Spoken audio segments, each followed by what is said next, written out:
about, very physical, very aggressive, their energy. And is this just as simple as you guys were just unable to match it for most of the game and just playing catch up the rest of the night? I think, I'd say readiness to start, but obviously the two biggest things that we have to fix are the turnovers and then the rebounding, So if you look at it, obviously just on paper, I would say the MVP of the game was Duran, okay? I mean, he had 17 rebounds, and I think our two centers combined for,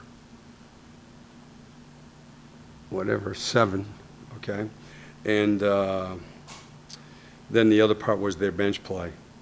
Burks, Ivy, Bagley, were all terrific. So, I mean, those to me would be the two biggest factors. You mentioned, I guess, not being ready or not coming out the way you guys wanted to. Are you surprised in game 2 after? Well, it's not like we didn't try it. This is the NBA. Also, they made shots. We got a bunch of good shots in the first quarter. I mean, when people say it's not like we weren't trying, it's, readiness entails a lot of things. It's not they didn't try. I mean, we had intensity early. You've got to be locked in on the right things, and it had to be for sure rebounding, which is all we talked about this morning, and the same in pregame. But listen, I believe I might be right in saying I think he had 3 offensive rebounds in like the first 7 minutes. So he set the tone individually for the whole thing. So I just, think some people misunderstood when you say readiness. It's not like their 5 guys played incredibly hard and our 5 guys didn't. He set the tone for the whole game all by himself. And how do you guys match that when he comes out? Guys got to be more ready. When that's your matchup and that's his biggest strength, you got to be able to keep his ass off the glass. I mean, it's pretty simple. That's the way this league works. It'd be like giving a great shooter wide open shots. So, I mean, that's it. Talking about Durham? Yeah. Durham is the first 7 minutes. Yeah. I think Williams and Richards had 5 rebounds. I think 7 between them, right? With something in there. Yeah. Were they close, or were they got in foul trouble a lot too, or what was that? Well, I haven't watched the film yet, but obviously anything that was close in there, he got. So, I mean, it's there's 2 things that you look at to me when you're playing against a guy that's an exceptional rebounder. We talk about this all the time. It's how many you get, but it's also how many he gets. So in this case tonight, our guys didn't get many and he got them all. So that's a problem. I think for Brandon, I guess you have him off the bench once again. Going the first quarter there, you've got a little bit of offense. What do you see from him? You put him in there to kind of, you got a little bit of a spark off the bench. Well, he can score in a lot of different ways, and he competes hard and he plays well. I mean, he plays well at both ends of the floor. So I mean, I don't know. 33. I mean, he's going to play big minutes. And he doesn't. I don't look at him when he's out there as inexperienced or anything like that. So. Look, he's really good. We're lucky to have him, and he's going to be on the floor. Coach, when you talk about fixing those rebounding issues, as you look down the bench, is there anybody in particular you say, maybe you can help out with that next time?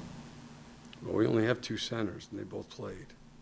So, I mean, we don't have another center, nor do we need one, by the way. These 2 guys are more than capable of doing that now. I mean, whether it's making sure they're prioritizing, which with young players a lot, that's what it is. There's nothing, and they know this, okay? They know it. We watch film. I've told them there's nothing more important than their physicality, their rim protection, their rebounding numbers. And then it's the screening assists. And then you go from there. And they know that. They hear it every day. So, yeah, I mean, that's it. But, I mean, there's not another guy there that obviously physically we wouldn't have a chance to play. That guy's a monster. And so are they. So, I mean, that's what they're there for. With PJ's late ejection, what happened? I mean, the game was obviously a little chippy, I think, the whole game. And then, whatever. I mean, he didn't come down hard. I mean, he kind of bumped him, and he got ejected. So I haven't seen the play on film yet, so I'm not sure. Yeah. It was just game 2 that night tell them what happened, what I always do. You know, we got badly out physical on the glass. I mean, look, I mean, you can say, I talked about being prepared to play. We can't be turning the ball over. We can't, if you're going to give up, the second chance points was 18-7. That's a game. That's a game. They out-rebounded us 52-40. You're not going to win unless you make every shot. Which, I mean, there's going to be nights. We didn't shoot the ball great tonight either. There'd be nights when you could win like that, but you're not building any sense of a game where you could be a really good team. You know what I mean? I mean, we have enough offensive firepower. We could win whatever, enough to get in there, play in the play-ins. You're not going to win. You're not going to play a big game with a lack of physicality. And that's what this thing is all about, building a game, you know, where you're good at all of it. And so that's what I tell them. I mean, look, you got to be able to speak directly, tell them the truth, and that's one thing I know about the guys in the locker room, because that was what I was most proud of them about last year. They'll come in and they'll fix it. That's what they did all last year. People don't give them enough credit. For as outmanned as we were in the majority of those games, I would challenge anyone to look and say, find games where we didn't compete hard and play hard. And that's where we've grown. Like, we played hard tonight after the first quarter. But again, we got to, you know, you can't let a guy like that, who's an elite offensive rebounder, go in and get every offensive rebound. Okay, it's I wouldn't say demoralizing, but it makes it hard for the rest of the team.